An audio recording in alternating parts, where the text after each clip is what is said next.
नमस्कार। माली समाचार हिंदी में आपका स्वागत है। मैं दिनेश माली। मुगलों के हरम में था अंडरग्राउंड फांसी घर और लाश डालने के लिए गहरा कुआं। जानिए कब किया जाता था इसका इस्तेमाल। कई इतिहासकार बताते हैं कि मुगल बादशाह अकबर के हरम में 5,000 से ज्यादा औरतें थी। दरअसल मुगल हरम में संख्या मायने रखता था। एक बादशाह के हरम में कई रानियां और एक एक रानी के लिए दर्जनों दासियां हुआ करती थी। ऐसे में मुगल हरम अपने आप में एक शहर बन जाता था। आइए जानते हैं क्या थे हरम के नियम। मुगल हरम में अलग अलग क्षेत्र, धर्म, भाषा और संस्कृति से ताल्लुक रखने वाली महिलाएं होती थी। हरम में हर उम्र की महिलाएं होती थी। महिलाओं की बड़ी संख्या होने के बावजूद हरम में हुड़दंग संभव था। सभी को तय नियम के अनुसार चलना होता था।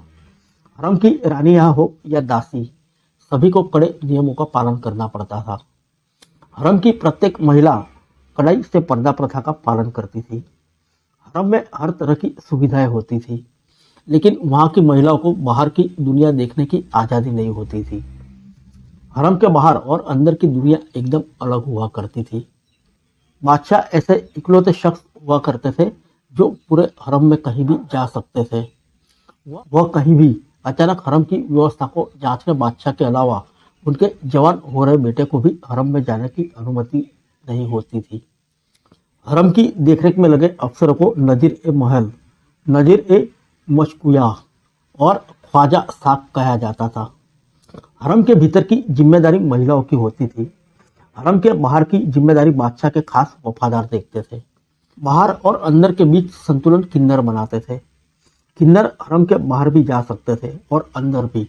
हरम की पहरेदारी से लेकर जासूसी तक मुगल सल्तनत में चलता था किन्नरों का सिक्का। आइए जानते हैं गलती मिलने पर क्या मिलती थी सजा। हरम की महिलाओं को तमाम सुख सुविधा के साथ गुलामी भी मिलती थी। वह बाहर की दुनिया से कोई ताल्लुक नहीं रख सकती थी। महल के भीतर हरम की महिलाओं के लिए एक गुप्त रास्ते, सीढ़ी और कमरे हुआ करते थे। इन्हीं अंडरग्राउंड रास्ते के जरिए बादशाह हरम के किसी भी हिस्से में पहुंच जाया करते थे। तमाम बंदिशों और सुरक्षा के बावजूद अगर हरम में कोई महिला कई कायदों के खिलाफ कुछ करती है तो कड़ी सजा का प्रावधान था। कई बार सजा के तौर पर तो फांसी पर भी लटका दिया जाता था। हरम की महिला को फांसी देने के लिए अंडरग्राउंड फांसी घर और उसकी लाश को ठिकाने लगाने के लिए कुआं भी हुआ करता था। फिर मिलेंगे अगले बुलेटिन में अन्य किसी खबर के साथ। तब तक के लिए इजाजत दीजिए। नमस्कार।